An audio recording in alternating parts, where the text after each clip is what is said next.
Donc, dans le cadre de mes activités, je suis amené à répondre à des appels à projets et à accompagner des porteurs à répondre à des appels à projets. Et je laisse tout de suite la parole à Manon Champillot, qui est chargée de mécénat et de communication au sein du fonds de dotation Nos épaules et vos ailes. Bonjour à tous. J'ai effectivement le même intitulé de poste que Jérémy. Je suis également chargée de mécénat. Mais moi, de l'autre côté, du côté financeur, puisque mon travail, c'est essentiellement de réceptionner des demandes de financement venant d'associations et de les accompagner dans le montage de leur dossier et de les soumettre au conseil d'administration qui se positionnera, le cas échéant, sur chacune des demandes. Donc, je suis très heureux que Manon ait accepté de participer à cette masterclass.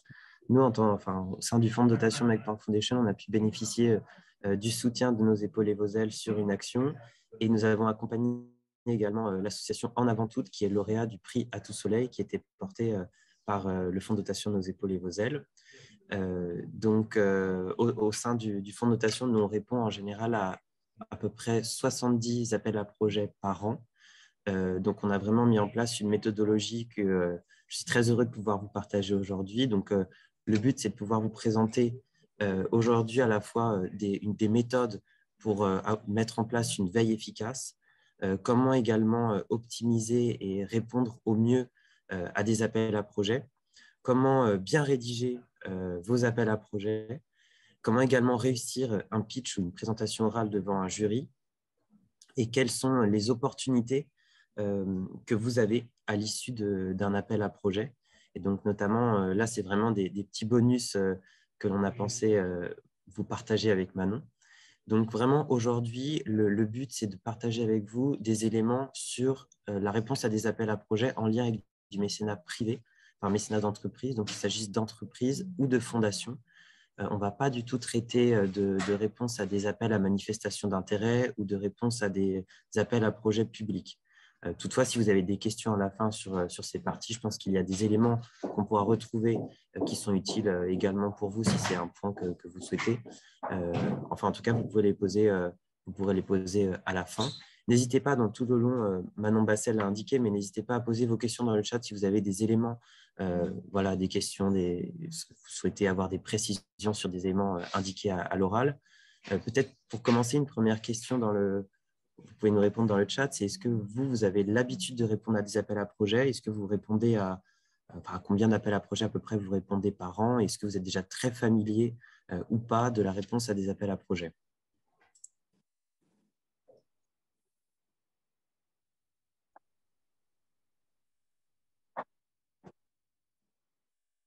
Environ 3-4 par an. Donc pour certains, non. Donc c'est bien parce qu'on va reprendre également des bases. Pour d'autres, plus d'une centaine, privés et publics. Donc on a une belle diversité.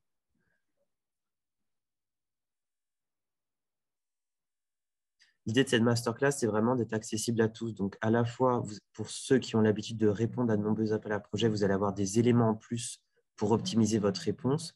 Et pour les autres, notamment tous ceux qui n'ont pas encore mis en place une stratégie de réponse à des appels à projets, vous aurez vraiment toutes les techniques pour répondre au mieux. Je vois pas facile de savoir où trouver des appels à projets. C'est le but aussi de cette masterclass, donc ne vous en faites pas. On va évoquer ça dans la partie veille.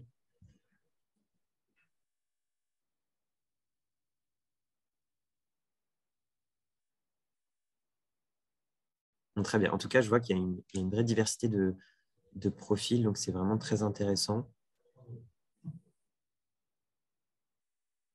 Donc, je vous propose que nous commencions tout de suite. Donc, comment mettre en place une veille efficace? Donc, d'abord, la question que l'on se pose et que vous venez de poser effectivement dans le chat, c'est où trouver des appels à projets. Et donc, pour ça, il y a des indispensables.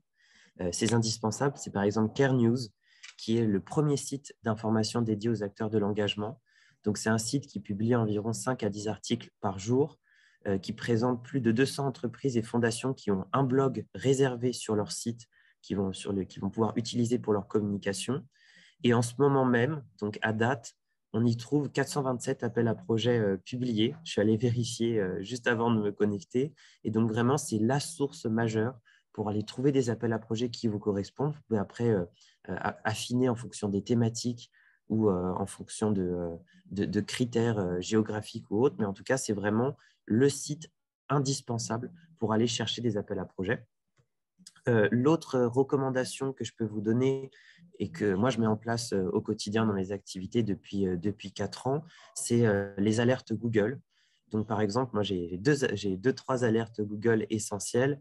C'est une alerte Google appel à projet. Donc, vraiment, quand vous tapez dans alerte Google, il propose, vraiment, c'est très, très simple à mettre en place.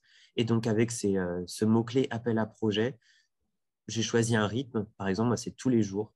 Tous les jours, je reçois tous les appels à projets qui viennent d'être publiés sur Internet. Et donc, j'ai accès à des articles, etc. Et donc, par la suite, je peux aller affiner et vérifier si ces appels à projets sont pertinents ou pas par rapport à mon projet ou ma structure. J'ai également mis en place une deuxième alerte Google qui est assez utile.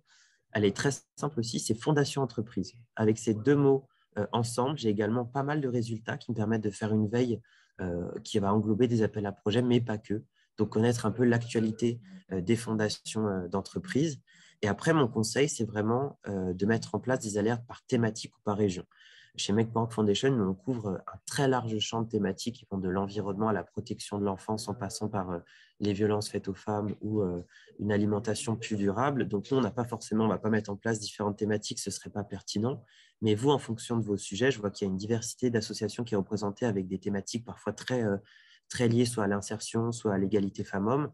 Je pense que ça peut être intéressant, effectivement, d'avoir une alerte plus thématique, voire une alerte qui soit également plus géographique, donc de pouvoir affiner en fonction des critères qui sont propres à votre association, donc sa situation géographique, sa mission sociale, les thématiques auxquelles votre projet potentiellement peut toucher, même s'il sort un peu de votre activité traditionnelle. Je pense par exemple si vous allez vers un outil numérique alors que traditionnellement vous êtes plus sur des activités de terrain, effectivement les alertes Google peuvent être un bon élément.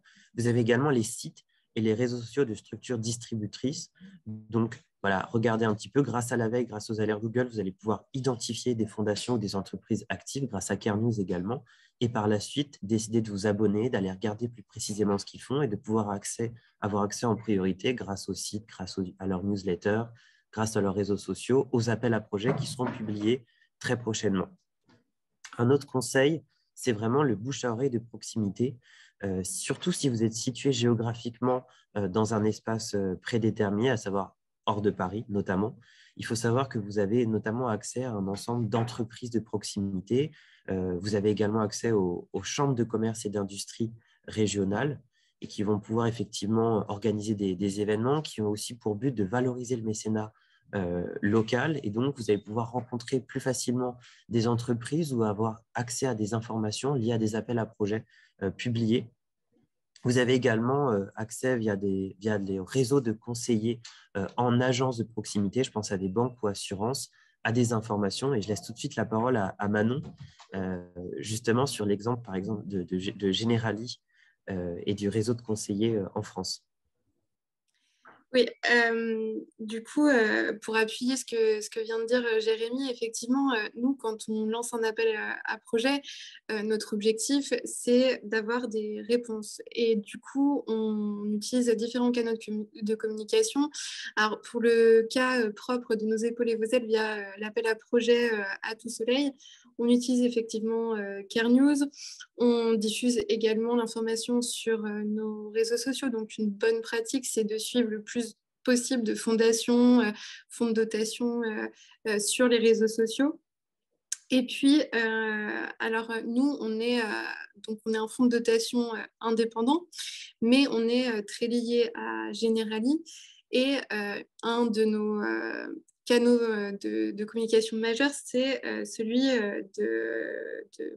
interne, puisqu'on compte sur les réseaux de distribution Generali qui sont sur le terrain pour nous remonter des dossiers. Donc, logiquement, nous, quand on diffuse notre appel à projet, tous les collaborateurs du groupe Generali en France sont au courant que l'appel à projet est en cours. Donc voilà, c'est un très bon élément parce que ça nous permet une transition sur un sujet d'actualité, c'est le parrainage de projet. Donc en fait, qu'est-ce qu'on entend par parrainage de projet? C'est le fait d'avoir des salariés, et parfois des retraités, qui vont porter les candidatures, alors à différents niveaux d'engagement, mais qui vont pouvoir effectivement s'engager en faveur d'associations ou de projets portés par des associations pour du soutien via de l'appel à projet. Donc, quelles sont les modalités? Il peut s'agir d'envoyer les dossiers en interne. C'est par exemple le cas de la Fondation Decathlon, qui est une fondation qui va en fait soutenir des initiatives portées par les salariés, enfin en tout cas portées en interne par les salariés. Et ces salariés vont par exemple identifier des associations de terrain et se dire là, ce serait intéressant qu'on mène quelque chose en commun avec un critère essentiel, c'est qu'il faut que les salariés puissent par la suite, l'ensemble des salariés du groupe Decathlon, participer, faire du mécénat de compétences, du bénévolat, participer aux activités du projet. Vous avez également, par exemple, le fait d'être mentionné uniquement dans le dossier. Donc, ça veut dire que vous devez identifier un parrain qui est soit, par exemple, client ou salarié du groupe. C'est le cas, par exemple, de la Fondation Bouygues. Dans le cadre de leurs appels à projets, ils demandent à ce qu'on mentionne un parrain ou une marraine. Et ce parrain ou cette marraine peut être soit un client, soit un salarié qui doit être mentionné dans l'appel à projet. Je vois que Pauline Perren évoque également le groupe Accor. Donc, effectivement, vous avez un ensemble de structures qui vont développer ça. Vous avez également le fait parfois d'aller jusqu'à pitcher le projet. Et là, c'est de nouveau le cas de Generali. Peut-être maintenant, si tu veux nous en dire deux mots. Alors, nous, on fonctionne aussi sur un système de parrainage. Alors, le parrainage est pas obligatoire. On peut, vu qu'on n'est pas une fondation d'entreprise, on est indépendant, les associations peuvent tout à fait nous contacter sans parrain. Toutefois, on encourage très largement ce système de parrainage. Donc, on demande à ce que le parrain monte le dossier de réponse à l'appel à projet avec l'association. Alors, c'est pas forcément une très grande implication, ça peut être simplement une relecture. Et le parrain va accompagner l'association jusqu'au bout. Et pour les associations lauréates, on demande au parrain d'accompagner le jour de la remise des prix son association et on demande aux deux de faire un petit discours. Ce n'est pas une énorme implication, mais l'objectif, c'est vraiment que le parrain soit lié très concrètement à l'association qui la parraine. Merci Manon. Et donc, en fait, effectivement, ça répond à une tendance actuelle qui est liée à la fois au renforcement des politiques RSE d'entreprise.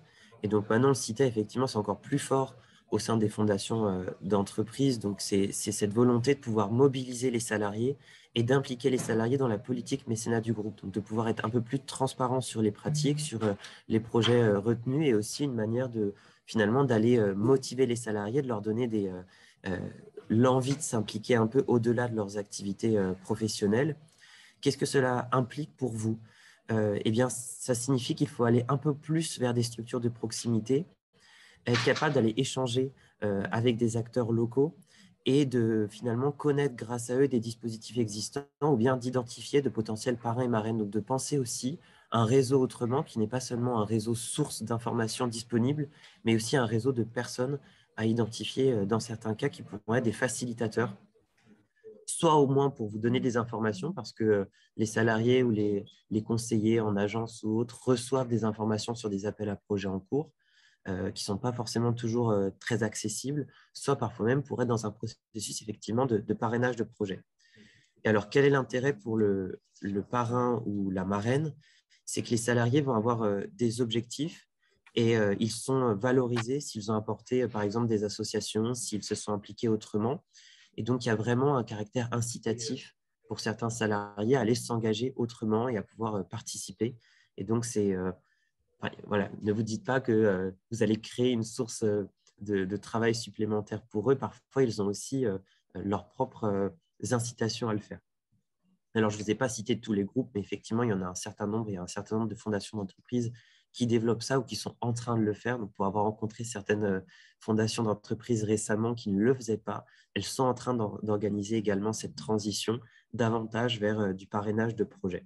Alors, ce n'est pas la source essentielle sur les appels à projets, donc n'ayez pas peur pour certains d'entre vous.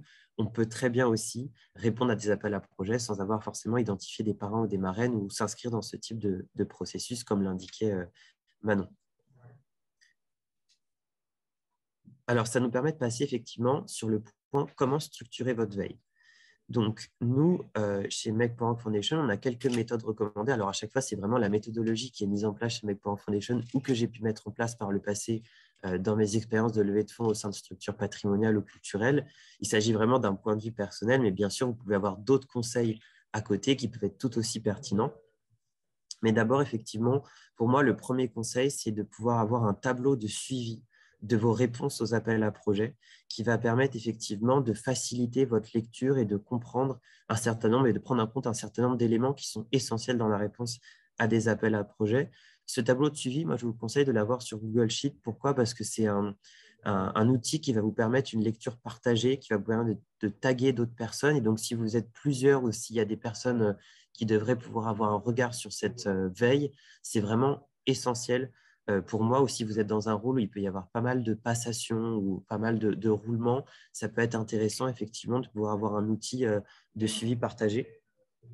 Qu'est-ce qu'il faut pouvoir indiquer dans ce tableau de suivi? Alors, pour moi, en priorité, c'est vraiment la deadline parce que ça va vous permettre de voir quelle énergie et dans quelle temporalité vous vous inscrivez pour répondre aux appels à projets identifiés. Ça va être également le montant de la dotation pour avoir un peu une idée du nombre, avoir une sorte de bilan du nombre d'appels à projets auxquels vous avez répondu, du nombre de montants, des montants moyens de votre stratégie de réponse à des appels à projets, mais aussi peut-être par la suite d'identifier, d'avoir des stratégies. Par exemple, typiquement, ça peut être en dessous d'un certain montant, j'y vais pas forcément parce que c'est peut-être trop énergivore pour moi, ou au contraire, au-dessus d'un certain montant, c'est peut-être au-delà, c'est disproportionné par rapport au projet que je souhaite présenter. Donc, vraiment pouvoir affiner, grâce à ce tableau, votre stratégie. Ça va vous permettre également de préciser les éléments essentiels, à savoir par exemple la thématique de l'appel à projet, parfois des critères déterminants de l'appel à projet, ou la structure et la façon dont elle se présente ou dont elle présente l'appel à projet. Donc de pouvoir effectivement, grâce à ces éléments, vous aider dans la réponse aux appels à projet par la suite et d'avoir ces éléments en tête. Ça va vous permettre, et ça c'est vraiment un petit plus que nous on a mis en place chez Make.org Foundation et que je trouve très pertinent, donc je suis très heureux de vous le partager. C'est un processus de rédaction-validation. Nous, chez Make.org Foundation, on n'est jamais tout seul en rédaction-validation, c'est-à-dire qu'on pense qu'il est essentiel d'avoir une autre personne qui valide, qui n'est pas forcément une personne qui suit le projet, mais d'avoir une personne extérieure qui va pouvoir effectivement relire le projet, s'assurer de la cohérence et puis pouvoir apporter un regard critique dans la réponse. Et donc d'avoir cette distinction entre les deux. Dans le meilleur des cas, ça peut être parfois d'être deux personnes en rédaction, une en rédaction, mais encore une fois, ça dépend vraiment de la taille de votre structure, de vos capacités et vos ressources humaines allouées aux réponses aux appels à projets. Mais en tout cas, vraiment, le plus possible, si vous pouvez distinguer la partie rédaction d'une partie relecture qui soit faite par une autre personne, c'est vraiment un atout. Et je ne sais pas, Manon, si tu souhaites réagir, mais c'est vrai que même en tant que personne qui reçoit des appels à projets, je pense que ça doit être un plus quand il peut y avoir cette relecture qui peut être. Je te rejoins totalement là-dessus. Effectivement, il faut penser à celui qui va lire et en général, il n'y a pas qu'une seule personne qui lit le dossier. Sur un appel à projet, très souvent, il y a des jurys. Et donc, plus le dossier est bien écrit, facile à lire, les fautes d'orthographe, moi personnellement, j'y fais pas tellement attention, mais c'est quand même plutôt bien vu quand il y en a le moins possible. Et puis, quoi qu'il en soit, au moins avoir une grammaire cohérente, quoi, qu'on puisse vous comprendre très facilement. Et donc, la relecture par quelqu'un d'autre, ça permet de repérer toutes les erreurs que celui qui s'est investi dans le dossier, qui l'a écrit, ne verra peut-être pas au bout du dossier. Complètement. Et par la suite, ce qu'on voulait vous présenter, c'est aussi les critères déterminants avant de candidater, justement pour éviter les écueils majeurs. À savoir vraiment, avant de décider de candidater, vérifiez bien les critères d'éligibilité. À savoir, est-ce que par exemple, votre structure, son entité juridique, est habilitée à recevoir des financements de cette structure. Par exemple, Make.org Foundation, c'est un fonds de dotation. Alors, on n'est pas un fonds de dotation distributeur, on est un fonds de dotation organisateur, contrairement à nos épaules et vos ailes. Donc, nous, on organise des actions sur lesquelles on lève des fonds, mais parfois, certains appels à projets ne permettent pas une éligibilité des fonds de dotation. Donc, ça, c'est vraiment un critère à garder en tête. Parfois, les critères d'éligibilité, c'est par rapport à la date de création de votre structure. Est-ce que votre structure elle a plus de 3 ans, moins de 3 ans? Donc, vérifiez bien les critères parce que parfois, on part tête baissée en étant convaincu qu'on répond à tout. Et puis, finalement, à la fin de l'appel à projet, on se rend compte qu'on n'est pas retenu. Parfois même, on envoie l'appel à projet et on n'est pas reçu parce que justement, on était inéligible. Et donc, finalement, on a perdu un peu de temps. Donc, vraiment, ma recommandation, c'est de vérifier les critères d'éligibilité. Vous pouvez l'identifier dans la veille, mais par la suite, allez regarder un peu plus loin. Donc, vraiment, l'outil de veille vous permet d'identifier un grand nombre d'acteurs, parfois même au-delà d'appels à projets, ça vous permet d'identifier des entreprises ou des fondations qui sont sensibles à votre thématique. Mais par la suite, vraiment, concentrez-vous sur ces critères déterminants. C'est la date butoir. Si vous vous rendez compte que la date est dans 3 jours, bon, après, c'est à vous de voir, mais je dirais que c'est peut-être un peu juste pour envisager une candidature, surtout si c'est des appels à projets un peu conséquents. Je pense notamment aux appels à projets La France s'engage, qui sont sur 3 volets avec une vingtaine de pages. Voilà, prenez en compte ce critère. Vous pouvez même avoir, grâce à Google Sheet, qui est un peu le qui propose les mêmes dispositifs qu'Excel, vous pouvez avoir une validation de données qui vous permet de changer la couleur lorsque la date commence à se rapprocher. Nous, par exemple, on a mis en place ça quand on est à peu près à une semaine de la deadline. La case devient rouge et donc on comprend qu'il faut vraiment mettre de l'énergie sur sur cet appel à projet en question. Regardez bien aussi les thématiques soutenues. Parfois, on se dit, ah oui, on rentre dedans et quand on regarde dans le détail, typiquement sur des appels à projets, on peut avoir un point de vue qui va être par exemple très technique ou très numérique auquel on ne rentre pas, même si on rentre dans la grande thématique. Par exemple, si vous êtes dans la thématique santé, vous vous intéressez, je ne sais pas, à la santé mentale des jeunes, vous voulez répondre à cet appel à projet qui se positionne sur cette thématique, mais en fait, dans la sous-thématique, un des critères essentiels, c'est votre projet doit être un projet, je ne sais pas, tech ou un projet exclusivement sur ce territoire en région Occitanie et que vous, votre projet, il n'est pas situé dans cette région ou qu'il est sur l'ensemble du territoire. Enfin, vérifiez bien la thématique parce que de nouveau, vous pouvez être un peu à côté. Et puis, regardez aussi la dotation potentielle et ce qu'elle implique. Ça peut être une dotation financière, mais pas que. Et ça doit influencer votre réponse à l'appel à projet. Typiquement, moi, je vois de plus en plus passer des appels à projet qui impliquent quelque chose au-delà de la dotation financière, c'est-à-dire, par exemple, une capacité à impliquer les salariés du groupe lorsqu'il s'agit d'une fondation d'entreprise ou être capable d'avoir une mission de mécénat de compétences ou d'être capable d'identifier des axes de communication sur lesquels va pouvoir aider le financeur. Donc vraiment, regardez bien ces critères. Ils sont, selon moi, essentiels avant votre réponse. Le deuxième axe, donc une fois que vous avez fait ça, vous avez déjà une veille qui commence à être structurée, qui commence à être nourrie de ce que vous pouvez repérer sur Internet. Maintenant, il va falloir optimiser la réponse à des appels à projets. Et donc, comment est-ce que vous allez notamment créer et ranger ces appels à projets chez vous, enfin, donc dans votre structure? Donc, les méthodes que je recommande, c'est d'abord d'avoir un dossier dédié aux appels à projets et un sous-dossier par structure distributrice. Donc, vraiment, essayez d'être le plus rigoureux et organisé parce que ça sera un gain de temps. Par exemple, je vous donne un exemple très concret parce que peut-être vous dites, là, c'est un peu, bon, peut-être qu'on ne voit pas vraiment l'utilité de ça, mais admettons, par exemple, vous avez votre dossier appel à projet, vous avez un sous-dossier, je ne sais pas, à tout soleil, par hasard, et vous avez, par exemple, votre candidature 2021, votre candidature 2022, et bien potentiellement, vous allez pouvoir retrouver votre candidature 2023 et ça va faciliter, par exemple, des éléments que vous allez pouvoir retrouver ou autres. Ça va vous permettre également, finalement, d'avoir l'historique, effectivement, de vos appels à projets, des réponses que vous avez pu avoir et donc de retrouver l'ensemble de ces éléments dans un même dossier. De nouveau, je vous recommande la suite Google. Alors, je n'ai pas d'action chez Google, mais effectivement, elle est très pratique parce que vous avez, via Google Drive, vous pouvez avoir effectivement une structuration par dossier. Vous pouvez également avoir des documents partagés. Je trouve que c'est très utile de créer un appel à projet par document partagé, de nouveau pour faciliter ce processus de lecture et écriture et relecture validation. Faciliter aussi parfois des personnes qu'on doit taguer dans un document. Je pense par exemple à un DAF, à un comptable qui doit regarder un élément qui a été mentionné ou qui doit pouvoir effectivement apporter un regard sur une question en particulier, notamment par exemple dans des appels à projets auxquels Meg.org a répondu récemment. On a eu un appel à projet qui était porté par une entreprise qui avait une vocation RH et qui avait une fondation d'entreprise RH.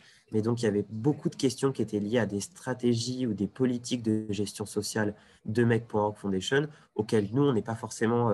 Enfin, moi, je ne connaissais pas ces éléments et donc, ça va être plus simple de taguer directement notre DRH, qu'elle puisse répondre, qu'elle ait accès à l'ensemble des questions et qu'elle comprenne dans quel cadre s'inscrivent ces questions parce que sinon, on ne comprend pas forcément si on envoie un mail où on dit, voilà, j'ai une question sur tel aspect, ça peut paraître un peu abrupt, alors que si on comprend effectivement dans quel cadre ça s'inscrit, ça facilite aussi la lecture et ça évite les redites.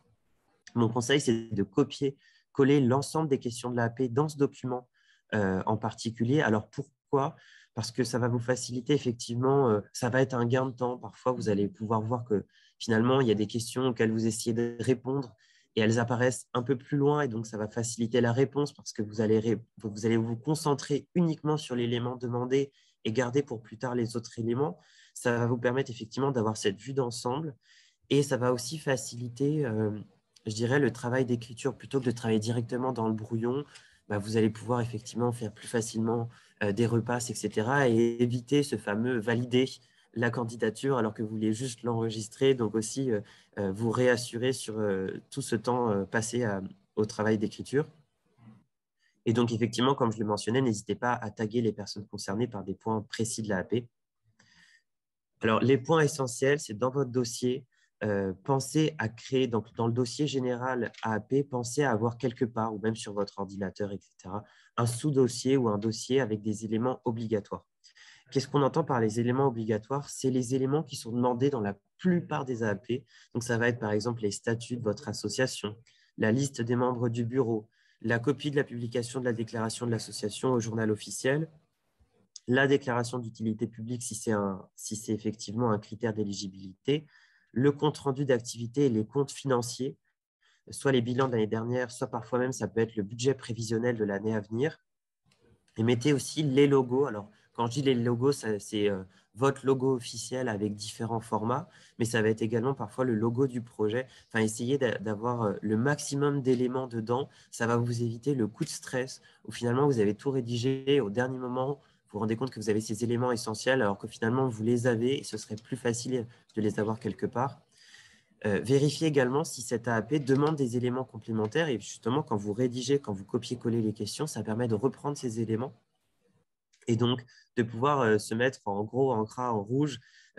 Par exemple, il faut, je ne sais pas, une lettre d'engagement du représentant légal, un budget prévisionnel de la structure, une lettre du DAF indiquant que le projet va bien être porté financièrement par votre association. Et donc vraiment, regarder ces éléments, ça vous permet de prendre de l'avance et demander ces éléments aux différents interlocuteurs que vous avez en interne et de gagner du temps. Ne négligez pas les règlements et les guides dans lesquels vous trouverez justement ces informations précieuses qui vous permettront d'adapter à la fois votre discours et puis le montant de votre demande et les différents éléments qui vous sont demandés.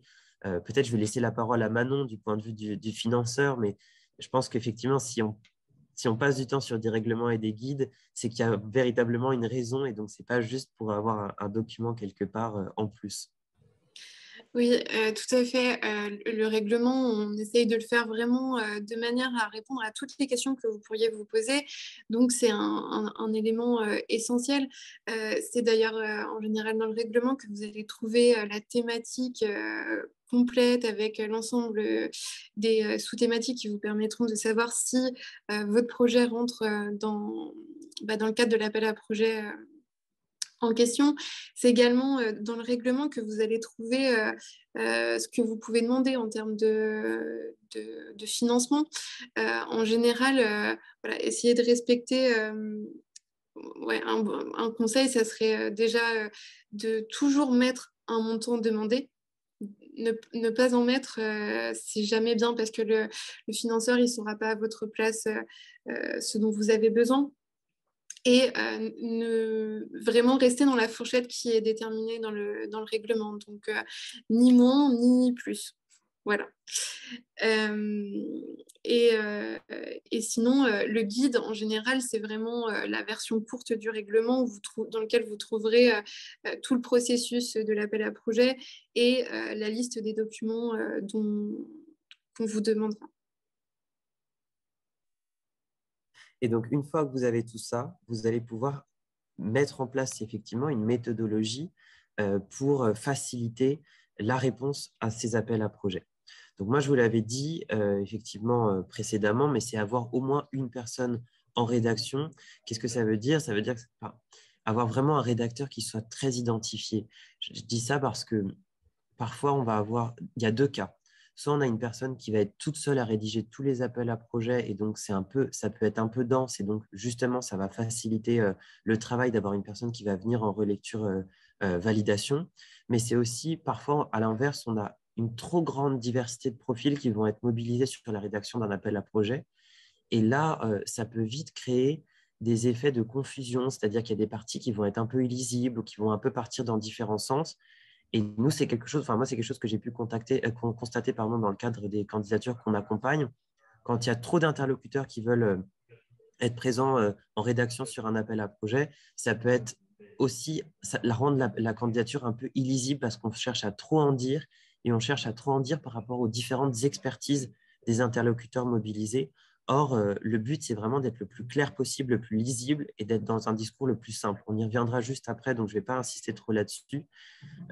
Mes conseils, de nouveau, c'est de faire des recherches sur le financeur et les éditions précédentes de l'AAP.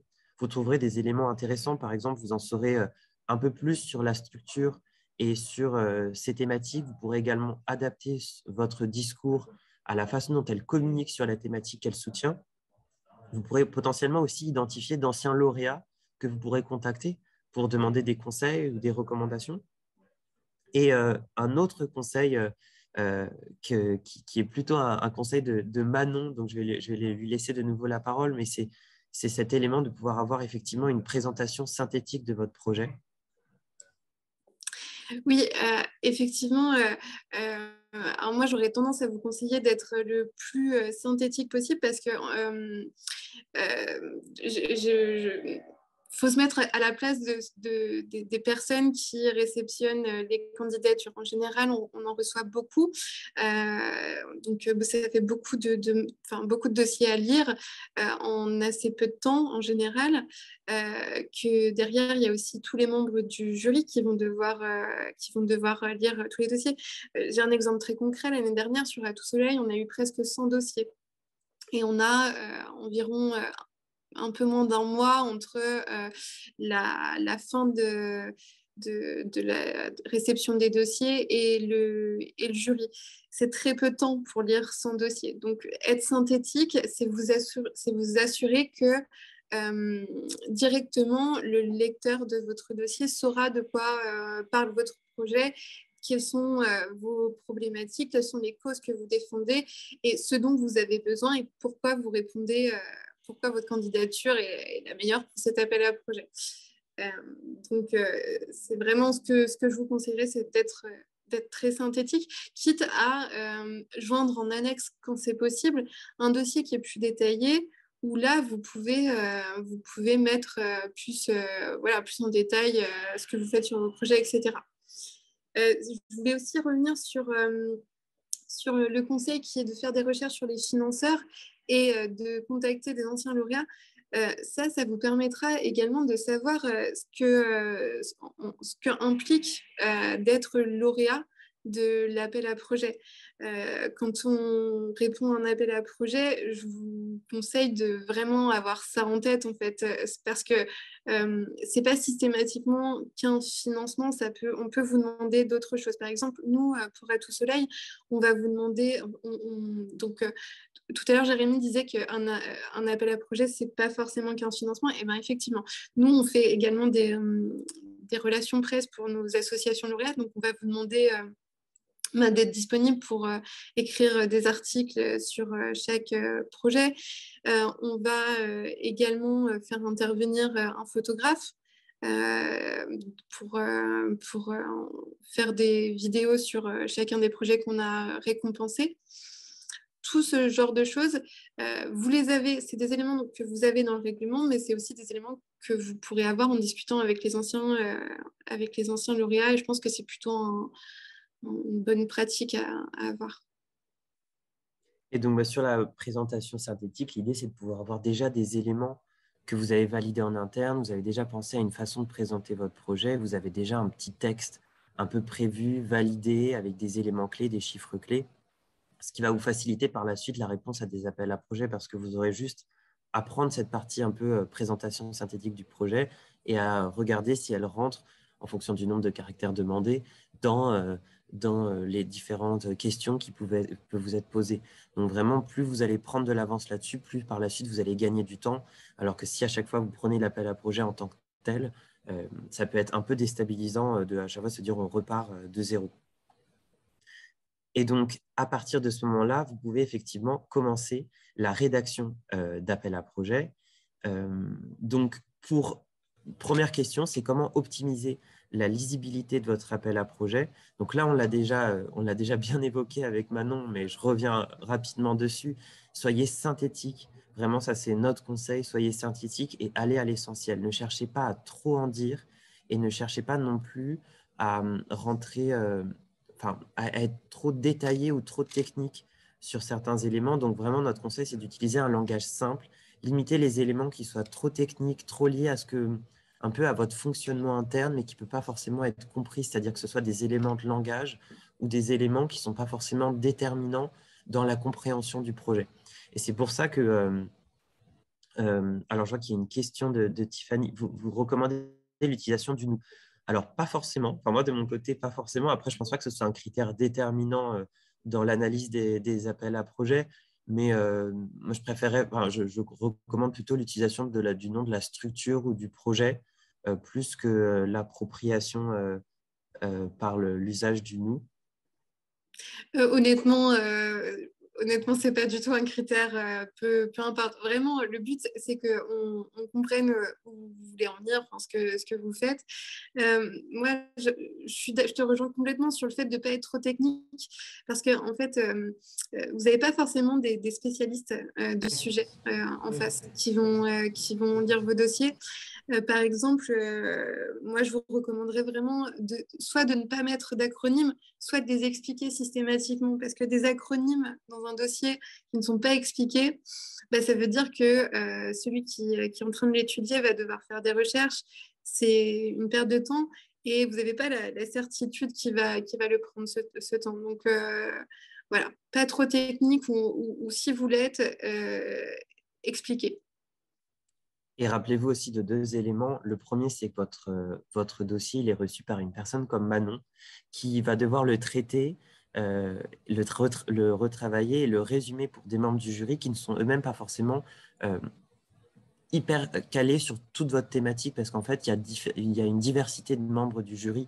Dans un jury, on y reviendra un peu après, mais, ou peut-être Manon, tu souhaites en parler dès maintenant, mais lorsqu'on sélectionne des membres du jury, on les sélectionne pour par leur diversité de profil, par ce qu'ils peuvent représenter. Et donc, ils ne vont pas forcément avoir la même connaissance chacun du projet que vous présentez, ou en tout cas de la thématique à laquelle vous souhaitez répondre. Oui, oui, complètement. En tout cas, pour ce qui est de ce qu'on fait chez Nous épauler vos ailes, on a vraiment des membres divers et variés. Alors forcément, nous, on a à la fois des membres du jury qui sont issus de Generali, on a des membres du jury qui sont issus du monde associatif. C'est très possible qu'on ait, par exemple, des anciens lauréats qui deviennent membres du jury.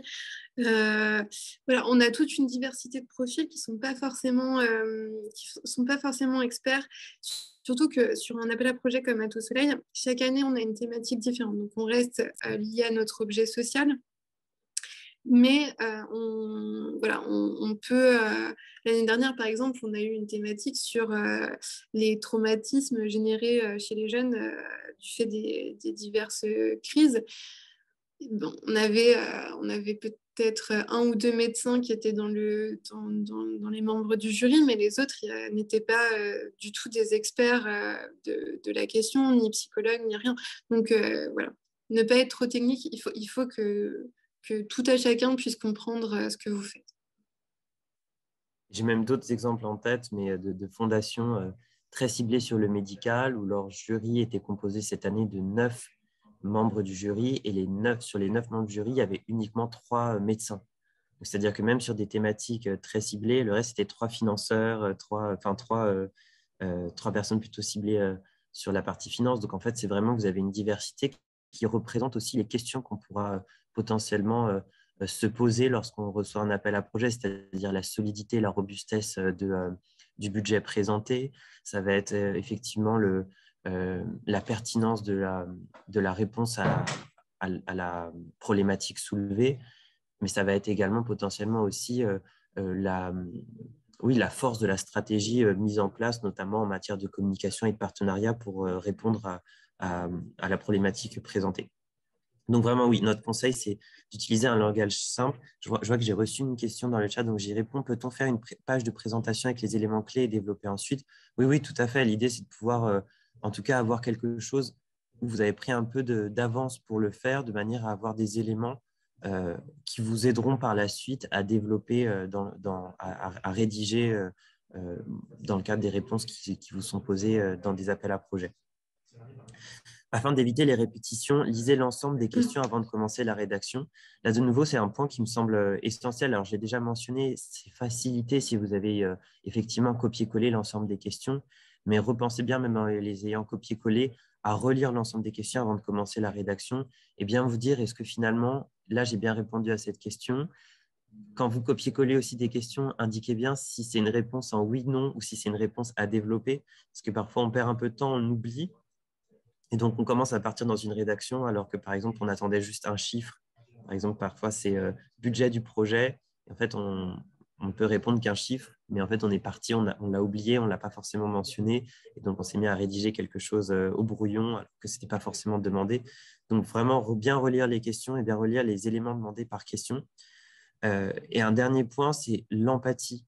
Enfin, c'est un point essentiel, mais mettez-vous à la place du financeur, à la fois pour comprendre vos forces et vos faiblesses, mais comprendre aussi ce qu'il souhaite savoir et ce dont il a besoin pour se rassurer dans l'optique de vous soutenir. C'est-à-dire que l'idée du financeur, ce n'est pas de vous piéger, ce n'est pas de vous mettre en difficulté, c'est vraiment de comprendre dans quoi il va s'engager s'il vous soutient et comment est-ce que vous répondez à une problématique et quelles sont vos ressources en interne, ressources en matière de ressources humaines, de ressources allouées au projet, ressources en matière de financement, financement trouvé ou financement en cours de recherche, enfin, comprendre un peu dans quel processus il s'inscrit. Tu souhaites réagir, Manon? Oui, oui, je suis complètement d'accord avec ça. En fait, il faut que vous posiez. En fait, un financeur, il va avoir besoin d'avoir confiance en votre projet. Alors déjà sur l'aspect financier. Euh, donc, n'hésitez pas à montrer dans votre dossier que vous avez d'autres partenaires, que d'autres vous ont fait confiance. Euh, Souvent, pour une fondation d'entreprise, par exemple, peut-être que le financeur, il va chercher à savoir que votre dossier est bien rédigé, que vous savez parler correctement et simplement de votre projet. Ça va lui permettre de comprendre que vous saurez communiquer sur votre projet. Et pour une fondation d'entreprise, je pense à ça parce que si jamais on vous demande de faire des vidéos, de pitcher votre projet, c'est des éléments qui seront pris en compte au moment de la sélection de votre dossier sur papier, en fait. À ce moment-là, très souvent, on ne vous a pas encore vu en vrai. Donc, faire attention à la rédaction, ça sert aussi à ça. Également, sur le troisième point que tu évoquais, Jérémy, sur bien lire les questions, l'ensemble des questions du dossier avant de commencer la rédaction, j'avais vu une question que Manon nous a fait passer, qui était quelle est la différence entre description de votre de votre association et vos objectifs. Très souvent, vous allez retrouver ces deux questions dans les dossiers. Alors, en fait, on va vous demander en premier, dans la description de votre association, de décrire votre association. Donc, c'est votre objet social, les causes sociales que vous défendez. Et dans vos objectifs, on va plutôt se centrer sur votre projet. Il faut savoir que sur un appel à projet, on est sur un financement qui est ponctuel. Donc en général, on ne va pas se positionner sur le financement global de votre association, mais plutôt sur le financement d'un projet en particulier. Et donc, dans vos objectifs, c'est de ce projet en particulier que vous voulez faire financer qu'il va falloir parler plus en détail. Merci Manon. Je vois qu'il y a une question sur la partie cofinancement. On y vient tout de suite parce qu'on va parler effectivement du budget. Mais d'abord, comment bien présenter ma structure et mon projet?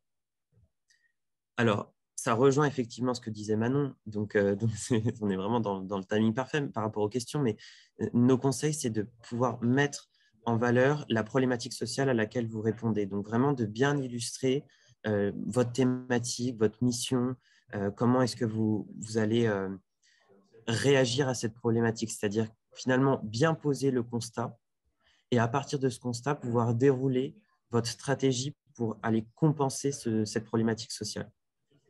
Donc, votre mission, ça va être d'expliquer clairement le but visé par votre projet, mais également de pouvoir le lier à des besoins. C'est-à-dire qu'il faut le plus possible, une bonne réponse à un appel à projet, c'est de dire, par exemple, moi, je souhaite répondre à la problématique de l'insertion professionnelle des jeunes.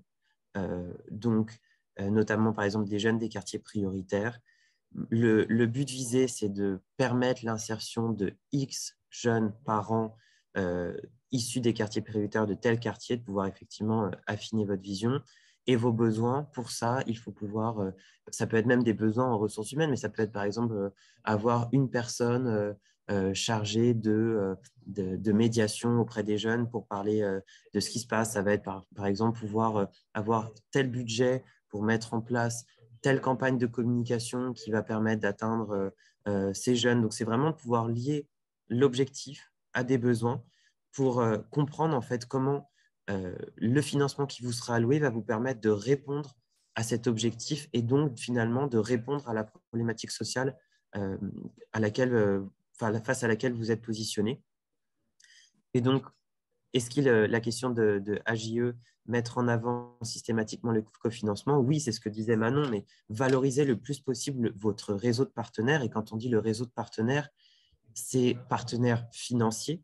Donc, ça peut être même au niveau structurel. Par exemple, est-ce que vous avez des subventions publiques, notamment des subventions publiques qui vous permettent de vous aider à mettre en place ce projet parce qu'elles soutiennent vos activités au quotidien, vos frais de fonctionnement? Est-ce que vous avez des cofinanceurs sur ce projet en particulier parce que ça va permettre de montrer la solidité de votre projet, la capacité du projet à vivre finalement, même s'il vit un peu des aléas?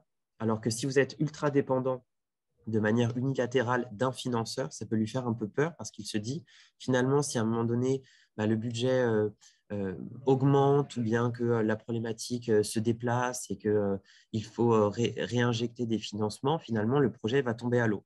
Et donc, c'est un risque aussi pour le financeur. Et quand on parle de valoriser les partenaires mobilisés, c'est aussi les partenaires associatifs. Si vous avez des coporteurs, si vous avez de l'appui en matière de ressources, par exemple du mécénat de compétences, du bénévolat, des acteurs qui vous apportent une visibilité sur le projet présenté, montrez-le parce qu'en fait, ça va donner de la force et ça va montrer aussi votre capacité à fédérer autour de vous une communauté d'acteurs. Et c'est essentiel dans ce discours. Vous pouvez également valoriser les fonds propres. C'est de nouveau une question d'AJE. C'est qu'est-ce que vous mettez en œuvre vous-même sur ce projet? Je pense que c'est essentiel. Est-ce qu'il y a une part de votre budget qui est allouée à ce projet? Quelles ressources vous mettez à disposition? Et ça, c'est des choses qui peuvent être valorisées. Il y a une partie juste après sur le budget. Je vous expliquerai notamment sur les lignes comment être le plus précis possible. Et dernier point, c'est de mettre en avant l'impact visé. Alors, on avait une question en amont de cette masterclass avec Manon qui nous avait été posée, c'est comment on fait quand on ne peut pas forcément mettre en place un impact quantitatif pour des raisons X ou Y. Vous pouvez aussi mettre en avant un impact qualitatif. C'est-à-dire, est-ce que vous avez déjà, dans le cadre d'appel à projet, certains appels à projet ne soutiennent que des projets qui ont fait preuve de leur efficacité, donc par exemple qui existent depuis au moins 1 an. Dans ce cadre, très souvent, ils demandent euh, un bilan de l'impact du projet en année 1. Et donc là, n'hésitez pas à quantifier, à les regarder, à avoir dès la construction de votre projet cette idée d'aller mesurer l'impact et de le montrer même dans la réponse d'appel à projet, c'est-à-dire nous, on souhaite pouvoir mesurer, là, dans l'exemple, par exemple, de l'insertion des jeunes, le nombre de jeunes réinsérés, le nombre de jeunes accompagnés, le nombre de jeunes sensibilisés, trouver des moyens de mesurer votre impact. Parce que si vous n'êtes pas en mesure de le mesurer, par la suite, ce sera un problème lorsqu'il faudra fournir un bilan ou expliquer comment est-ce que vous avez utilisé, comment est-ce que la dotation vous a permis d'atteindre votre objectif. Donc, pensez la mesure d'impact au début de votre projet et pensez-la tout au long du projet. C'est-à-dire que ce n'est pas à la fin, au moment où il faut faire un bilan, qu'il faut se demander, mais finalement, comment est-ce qu'on a mené notre projet? Et donc, pensez-le de différentes manières. C'est-à-dire que là, la mesure d'impact, elle est très propre à votre structure et à votre projet, mais elle peut être identifiée de plusieurs manières. Est-ce que Manon, tu souhaitais réagir sur un des points? Oui, enfin, je suis complètement d'accord avec tout ce que tu as dit.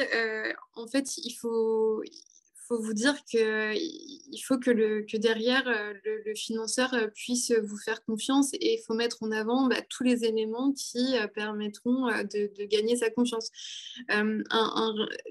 Avoir un réseau, être en capacité de mobiliser, de fédérer un réseau, ça veut dire que vous n'êtes pas une entité toute seule, que vos actions résonnent soit dans votre domaine, soit sur votre localité. Ça, c'est quand même un bon gage de confiance. Et puis après, la mesure d'impact, tu as raison, Jérémy, ça va être plus sur la partie bilan. En fait, le financeur, quand il se positionne sur un projet, il va rechercher à soit avoir un impact sur un grand nombre de bénéficiaires, soit avoir un impact, on va dire, très fort sur un petit nombre de bénéficiaires, mais toutefois, lui aussi fait un rapport de ses actions et plus son impact est fort, mieux c'est pour lui. Donc, vraiment valoriser ça. Après, j'ai bien conscience que faire une mesure d'impact, c'est pas forcément toujours évident parce que ça prend du temps. Voilà. C'est pour ça que même dans un dossier où on a simplement des petites verbatims de bénéficiaires, et ben ça, c'est toujours bien parce que ça nous montre que ce que vous faites, c'est apprécié, que ça marche, etc. Donc, vraiment valoriser les retours des bénéficiaires. Et ce qu'il faut éviter, donc de nouveau, c'est des dossiers trop longs et trop techniques. Ce sont des dossiers illisibles. Parfois, des financeurs reçoivent encore des dossiers manuscrits ou des pages scannées, donc ça ne facilite pas forcément la lecture de ces appels à projets. C'est également les dossiers qui vont être hors sujet de par la thématique, les modalités de partenariat, les conditions d'éligibilité, le montant demandé qui dépasse finalement le pourcentage de la dotation, enfin, que la dotation doit représenter du budget total. Et l'absence d'objectifs chiffrés, il faut l'éviter le plus possible. C'est-à-dire que ça peut donner un peu l'impression qu'on va rester sur du flou. Je pense qu'il faut pouvoir chiffrer, alors même si c'est un territoire, chiffrer un nombre de bénéficiaires potentiels, mais expliquer effectivement, pouvoir un peu donner quelques éléments précisant effectivement votre stratégie. Il y a une question qui concerne le montant. Est-ce que l'on doit toujours mentionner le montant que l'on souhaite? Alors la réponse, c'est oui. Et on y vient tout de suite après parce qu'on va parler du budget, donc on va l'évoquer.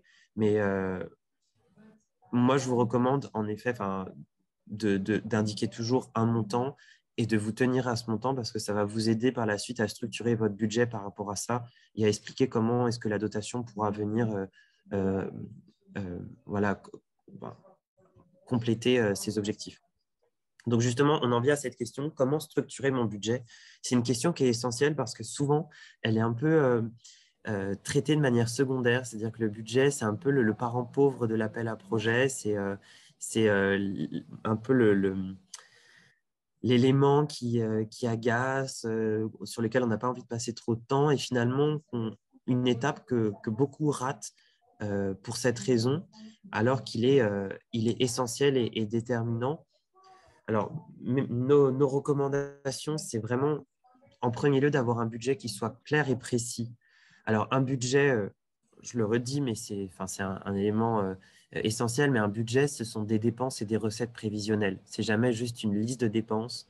Donc, vous avez toujours des recettes ou des ressources prévisionnelles qui pourront être allouées au projet, ou en tout cas qu'elles soient sûres ou potentielles, c'est-à-dire montrer que vous êtes aussi en recherche d'autres structures, que vous êtes en attente d'autres réponses. C'est bénéfique. Ne pensez pas qu'au contraire, ça peut faire de l'ombre aux financeurs de voir que vous êtes allé chercher des fonds ailleurs et que vous attendez la réponse de telle ou telle autre structure. Ça va vous permettre également de corréler les besoins indiqués dans le dossier aux lignes budgétaires. Par exemple, si vous avez dit dans votre dossier que vous souhaitez mettre en place un plan de communication pour atteindre telle ou telle cible de bénéficiaires, vous allez pouvoir le préciser dans les lignes. Et moi, mon conseil, c'est vraiment de faire en sorte que vos lignes soient le plus précis possible. Donc, j'y viens juste après sur ce qu'il faut éviter. Donc, je vais pouvoir vous préciser ça. C'est également d'indiquer dans le budget la somme demandée et vérifier qu'elle répond aux critères de l'appel à projet. Par exemple, dans certains appels à projet, vous allez voir la dotation ne doit pas dépasser 60% du budget prévisionnel ou 30%, 40%, etc. Vérifiez, faites ce petit calcul. Assurez-vous effectivement que dans la somme demandée, vous êtes cohérent. Ne pas demander de somme, le risque, c'est un peu d'envoyer une bouteille à la mer et de voir si le financeur s'en saisit. Donc, le plus possible, essayer de demander une somme, sauf cas particulier, mais que je n'identifie pas forcément là tout de suite. Évitez d'indiquer des frais de fonctionnement, je veux dire des frais fixes de votre structure, parce que les appels à projets sont souvent liés, comme le titre l'indique, à un projet, donc un projet qui est ancré dans le temps et qui est lié à une organisation spontanée de votre structure. Et donc, éviter, oui, de mettre, par exemple, des frais liés à la location d'un espace ou à des frais fixes de personnel parce que ça peut rebuter, parce que ça ne peut pas être lié forcément au développement du projet en lui-même. Et essayez le plus possible de valoriser tous vos apports potentiels, qu'il s'agisse de mécénat en nature, en compétences, de partenaires opérationnels mobilisés. Donc ça rejoint vraiment l'élément qui a été présenté. Du coup, effectivement, c'est important pour le financeur de savoir ce qu'il va financer. Lorsque vous faites une demande pour un financement ponctuel, on vous conseillera vraiment de jamais mettre de frais de fonctionnement ou d'en mettre vraiment très très peu. Parce que vu que le financement ne sera pas reconduit, en fait, il faut que le financeur puisse s'assurer le fait qu'il ne se réengage pas ne mettra pas en péril la pérennité de votre projet. Ensuite, mettre un montant vraiment, c'est essentiel parce que le financeur se positionnera pas on ne peut pas savoir de combien vous avez besoin. Donc, mettre un montant, même si c'est approximatif, c'est pas grave, mais déterminez-le. Ça me paraît complètement essentiel. Moi, ce que je vous conseille aussi, c'est de préciser la part en pourcentage dans le budget de ce que représente le montant que vous demandez. En fait, ça permettra de savoir si si ce financement est une part majoritaire ou non dans votre projet. Après, ça dépend des appels à projets. Pour certains financeurs, ils chercheront à être majoritaires Pour d'autres, ils souhaiteront pas dépasser, par exemple, 30% du budget du projet. En tous les cas, pensez à l'indiquer parce que ça permet, de toute façon, eux, ils le calculeront probablement. Donc voilà, c'est plutôt une bonne pratique à avoir. Et puis, euh, et puis voilà, c'était à peu près tout ce que j'avais à dire.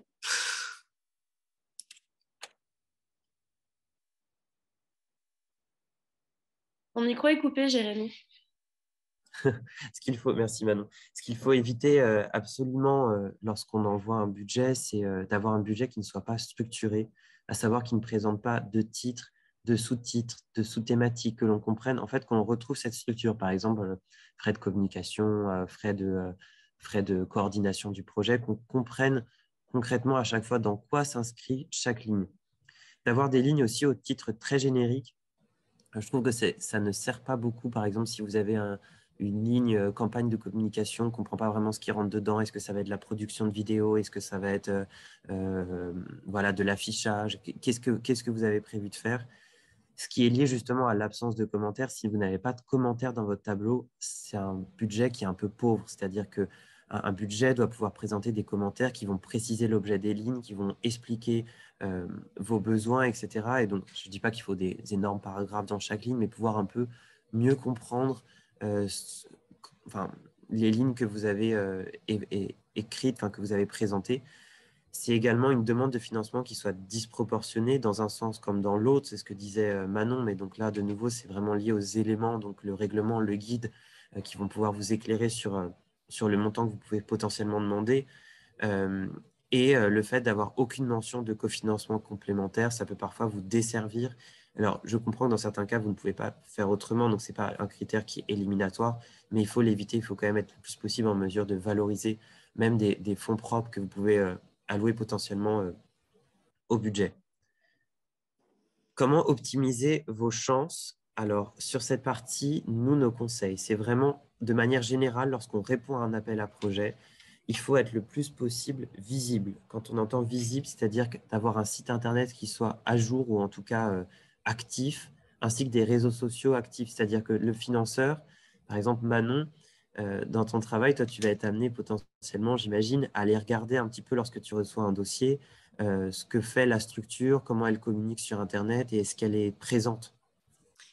Oui, alors déjà, quand par exemple certaines informations vont manquer dans le dossier, bah, je vais aller me renseigner, je vais aller regarder bah, sur Google, hein, comme tout le monde. Donc, je regarde s'il y a un site internet, je regarde si il y a des réseaux sociaux.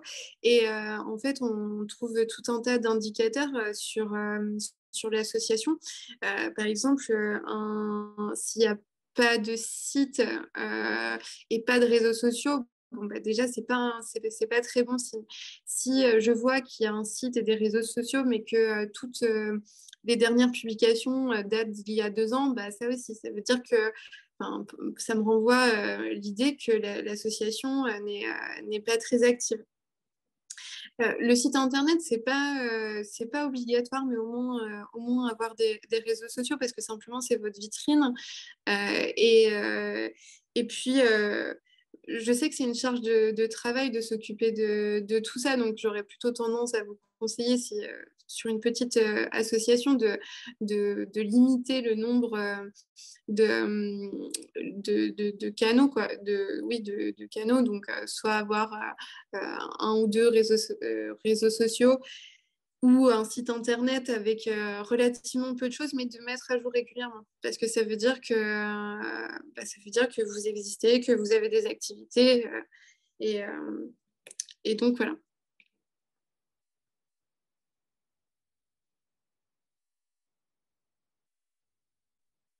Exactement. Pensez bien de nouveau, alors je le redis, donc je ne vais pas trop insister sur ce point, mais à valoriser votre réseau de partenaires tout au long des étapes, que ce soit dans la partie rédigée ou dans la partie budgétaire.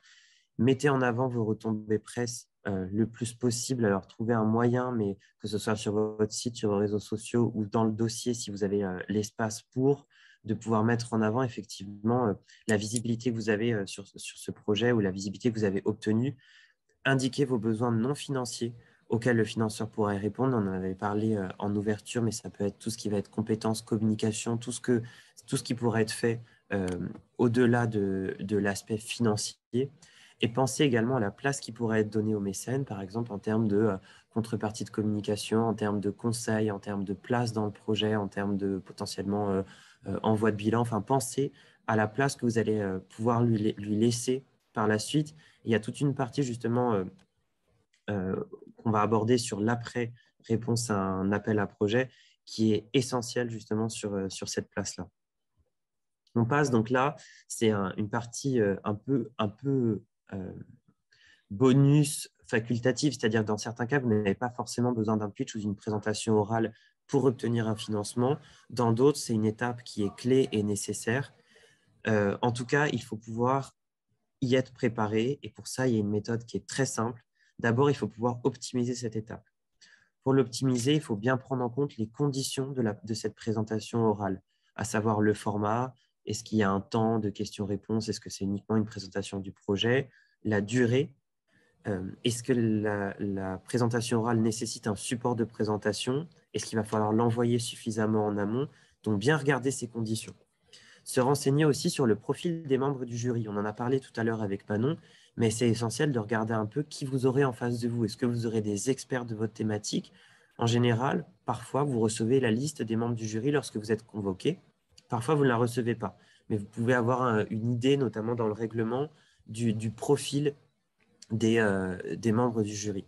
Donc, regardez un petit peu, ça va vous permettre d'adapter de nouveau votre discours. Mais le plus possible, de nouveau, il faudrait être dans un discours qui est simple et accessible.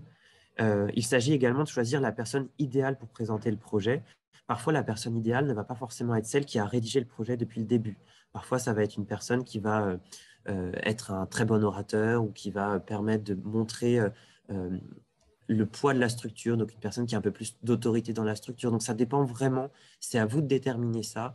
Il n'y a pas de recette miracle, mais en tout cas, il faut choisir la personne. Et ça, par contre, ça repose sur vous de déterminer entre vous qui est la meilleure personne pour présenter le projet. Par exemple, il y a des personnes qui sont vraiment pas très à l'aise à l'oral, et auquel cas, c'est peut-être mieux que ce soit une autre personne qui y aille, parce que ça peut être compliqué pour elle, ça peut être une source de souffrance.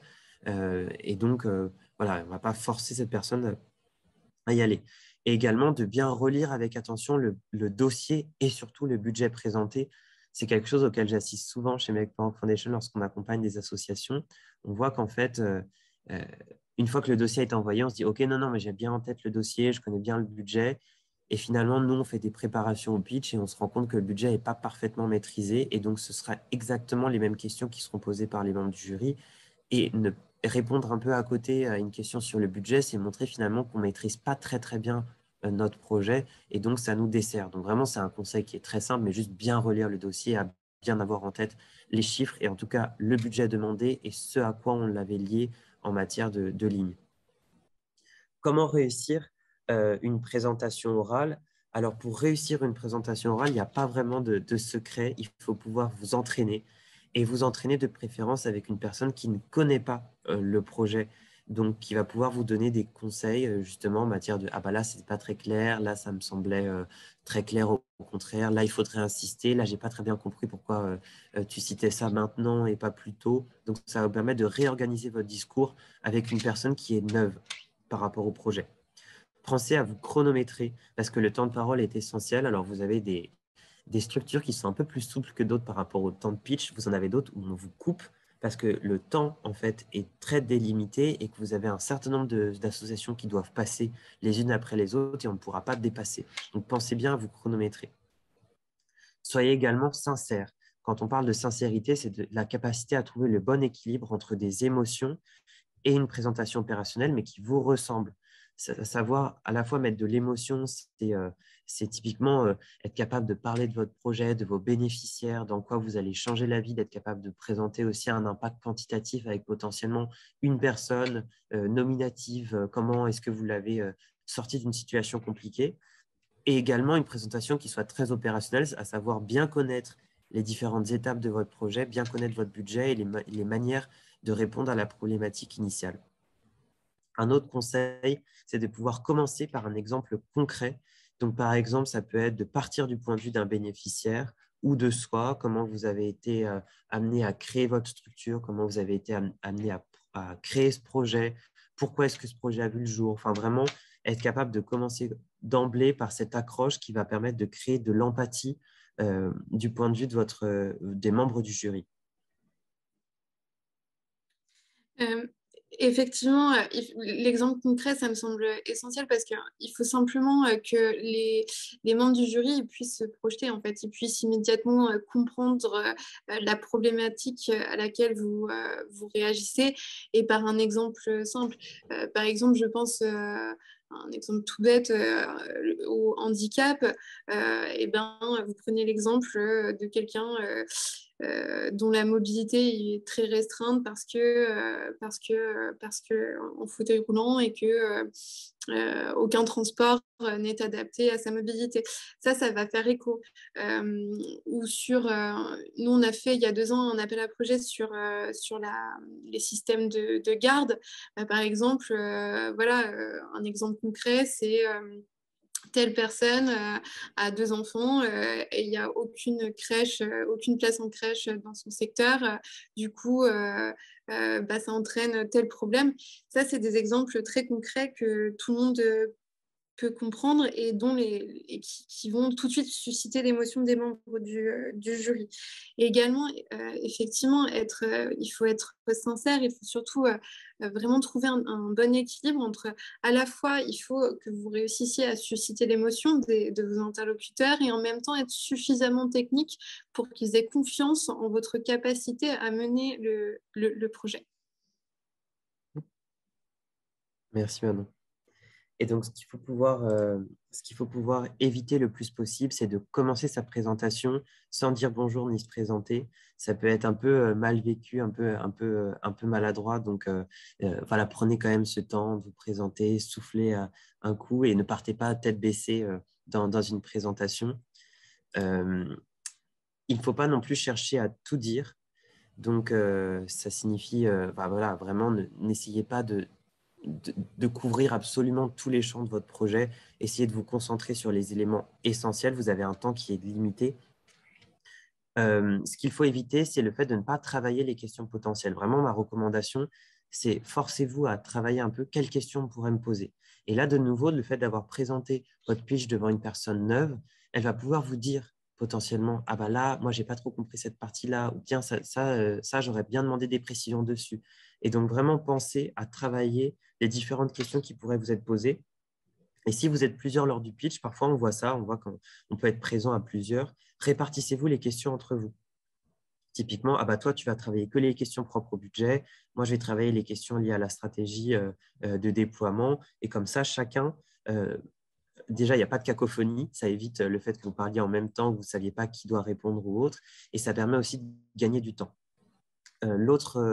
L'autre point à éviter, c'est la connaissance limitée du budget. Je l'ai mentionné avant, mais c'est vraiment un élément essentiel. C'est vraiment très déterminant. C'est-à-dire qu'une question classique d'un jury, ça va être de dire, voilà, vous nous avez demandé tant, comment est-ce que cette dotation va vous permettre d'atteindre votre objectif?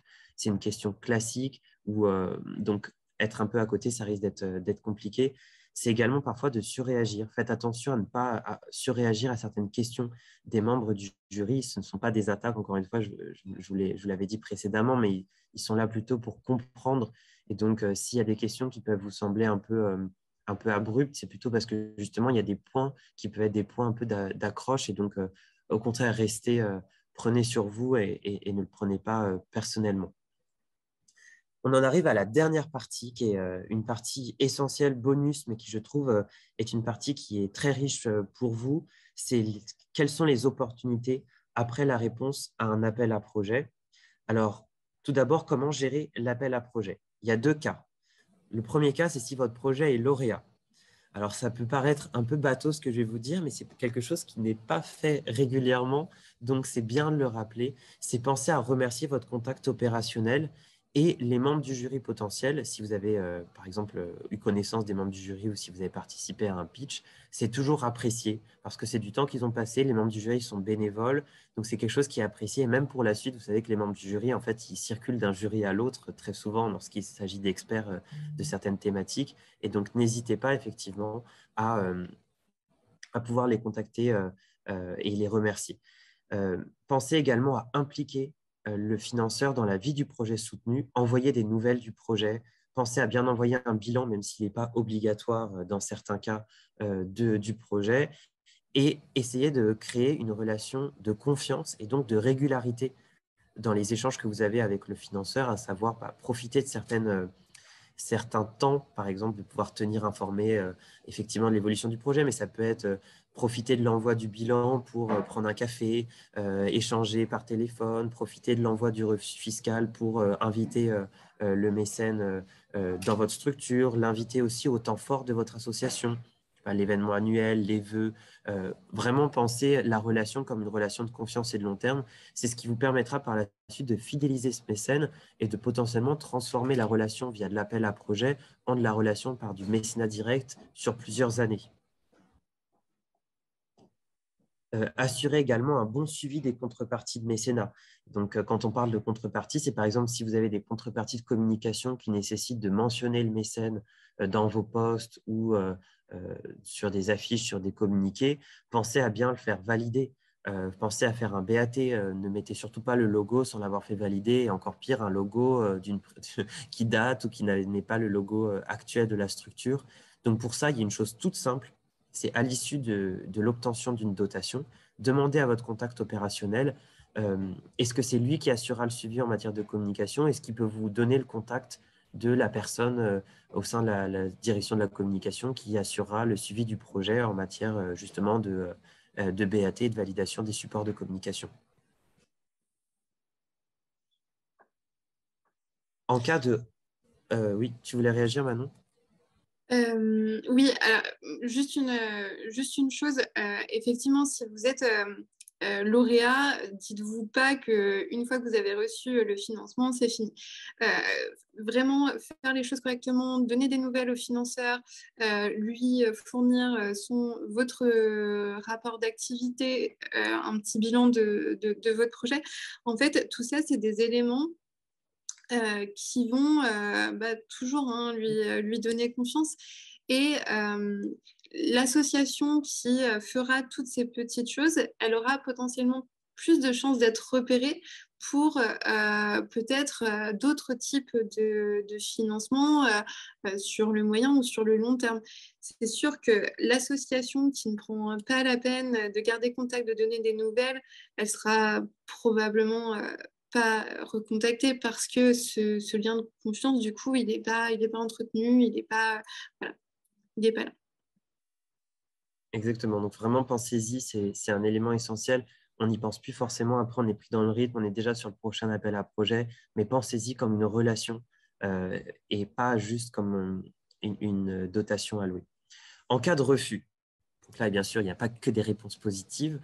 Ne pas négliger non plus la réponse à un mail de refus. Vous pouvez toujours remercier, etc. Ce n'est pas parce que ça n'a pas marché cette année que ça ne pourra pas fonctionner l'année prochaine. Et donc, les relations que vous avez avec et les échanges que vous avez avec votre contact opérationnel sont déterminants. N'hésitez pas, si vous le souhaitez, à demander des précisions. Mais voilà, il faut en revanche y mettre les formes. Je sais que parfois, on peut être un peu déçu. Ne faites pas un très long mail de déception.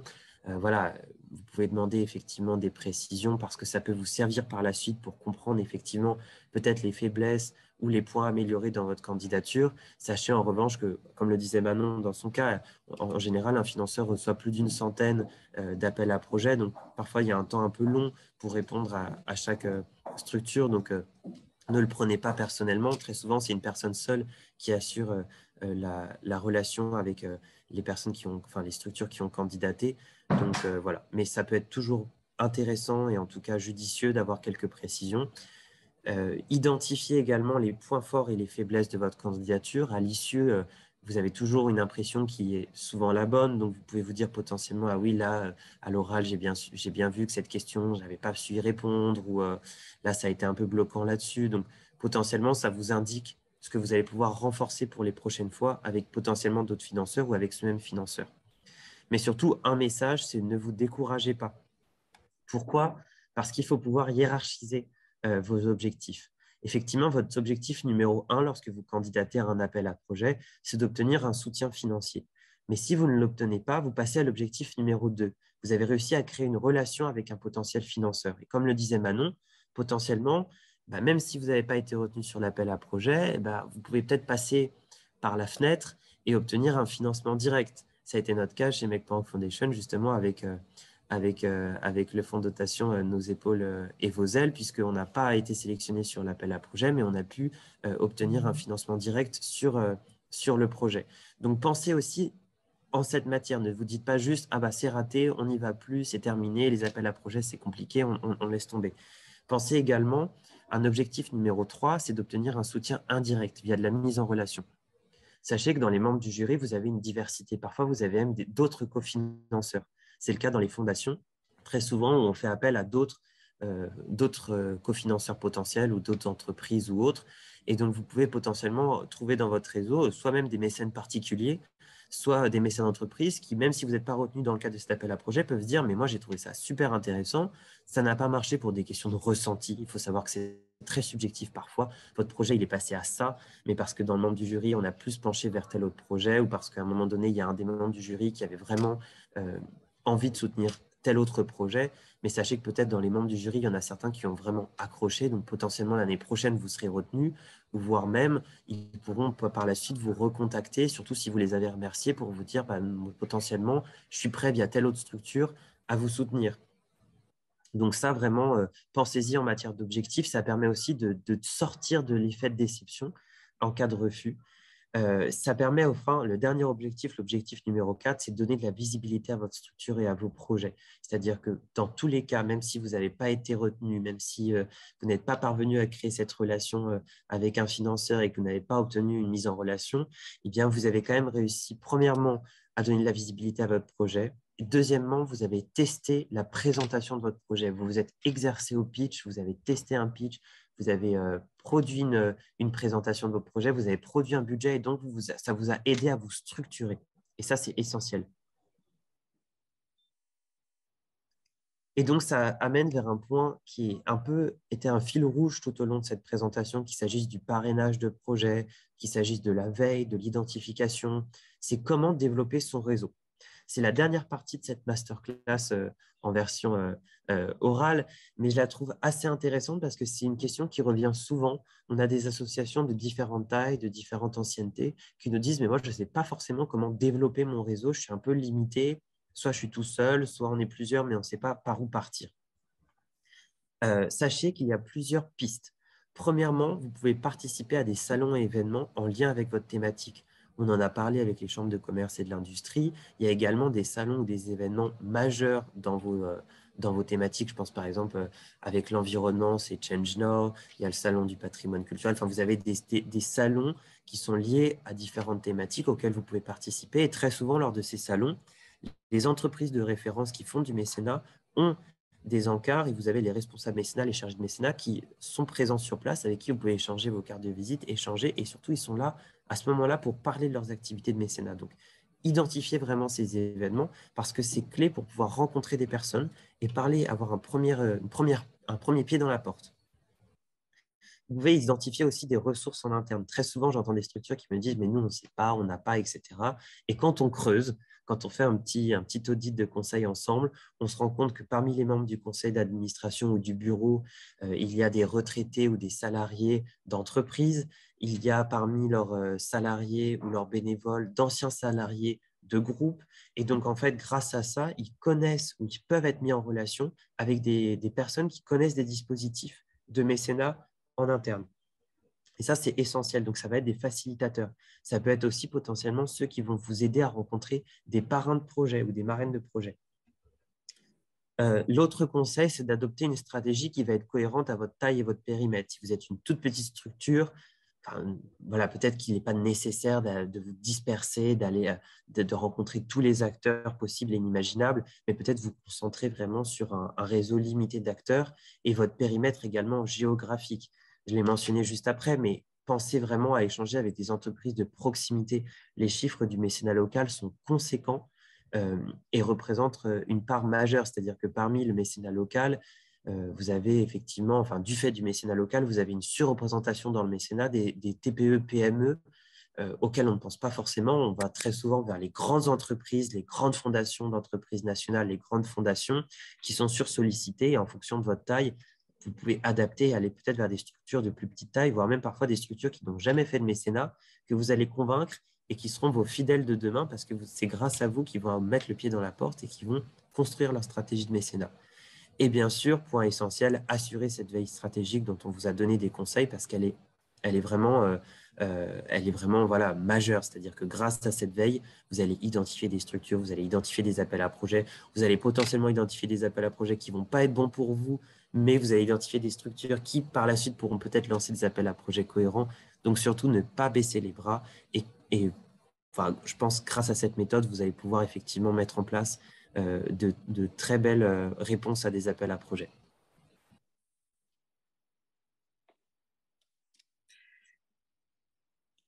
Moi, de mon côté, je vous remercie pour votre attention. Je remercie également Manon Champliot pour sa participation. On peut peut-être prendre une ou deux questions à la fin, mais auquel cas, vous pourrez également les poser par mail à Manon Basset. On a fait passer à peu près toutes les questions dans le chat. On a toutes fait passer d'ailleurs à l'oral, donc je pense que vous avez eu la plupart de vos éléments. Il y avait une question effectivement sur les dotations de fonctionnement, mais donc là, on était plus sur, pour cette partie, effectivement, peut-être privilégier davantage les subventions publiques ou du mécénat direct par renouvellement, pas forcément de l'appel à projet. Est-ce qu'on a encore quelques questions? Si vous voulez poser votre question à l'oral, vous pouvez lever la main. Et sinon, vous pouvez les écrire dans le chat. Et si personne ne se manifeste, nous allons pouvoir clôturer la masterclass. Très bien. Bon, bah écoutez, on a pris un peu de retard, mais c'était très dense, il y avait beaucoup de choses à dire. Vous aviez des questions très intéressantes. Donc, merci à toutes et à tous pour votre participation. Un grand merci à Manon et Jérémy d'avoir donné de leur temps pour faire cette masterclass. Nous allons mettre le replay sur la chaîne YouTube. Vous allez recevoir le lien. Et si vous pensez à d'autres questions, vous pouvez me les transmettre par mail. Manon Basset, vous avez certainement mon adresse mail dans vos contacts mail, et dans tous les cas, vous allez recevoir un mail de ma part avec le lien du replay. Nous allons donc clôturer cette masterclass. Encore merci à Manon et Jérémy. Et je vous souhaite une excellente journée à toutes et à tous. Merci beaucoup. Au revoir. Merci. Bonne journée à toutes et à tous.